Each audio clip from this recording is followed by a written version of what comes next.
The coronavirus took over our lives more than a year ago. Since then, it has killed more than 2 million people globally and altered the lives of billions. The rapidly mutating virus is keeping scientists across the globe up at night. And in a latest worrying development, the head of UK's generic surveillance programme has said that the Kent mutant strain will soon become the world's most dominant strain. Speaking exclusively to the BBC, Professor Sharon Peacock said that the variant is dominant in the United Kingdom and is likely to sweep across the world in all probability. Not just that, Professor Peacock said that it could take at least 10 years for the world to get ahead of the virus. She said, and I quote, "Once we get on the top of the virus or it mutates itself out of being virulent, then we can stop worrying about it. But I think looking into the future, we're going to be doing this for years. We're still going to be doing this 10 years down the line, in my view." The Kent variant is the UK's first identified mutant strain.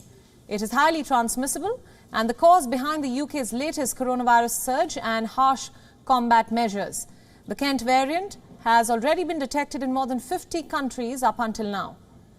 Expressing concern over the latest developments, Professor Peacock has said, and I quote, "The 117 variant that we have had circulating for some weeks and months is beginning to mutate again.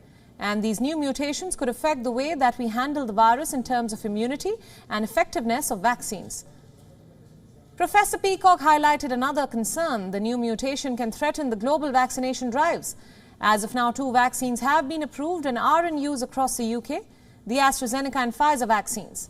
Experts say that currently both these vaccines offer sufficient protection against the existing strains, but if the mutations continue at this rate, then it will potentially undermine the efficacy of the shots. Now, earlier we spoke to Laura Makin-Isherwood from London on the same. Listen in.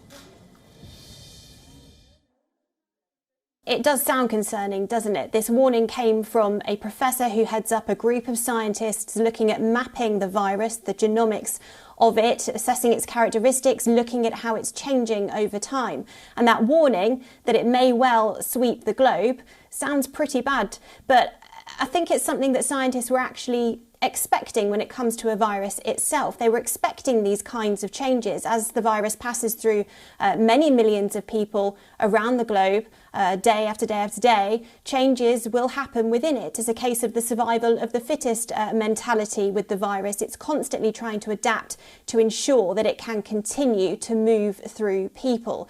Now, the Kent strain, this strain that is the most dominant here in the UK, the one that professor was warning about, was discovered in the southeast of England in September. It's now the most dominant strain here in the United Kingdom, and it's, as you've said, been detected in now 50 countries around the globe.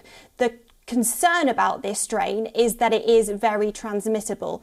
It's 70% more transmissible than earlier versions of this virus, and of course, that means that more people are likely to get it and it will be able to spread around the world much more easily. But people are saying very clearly that while it might be more transmissible, it might not be more deadly per se. WION World is now available in your country. Download the app now and get all the news updates on the move.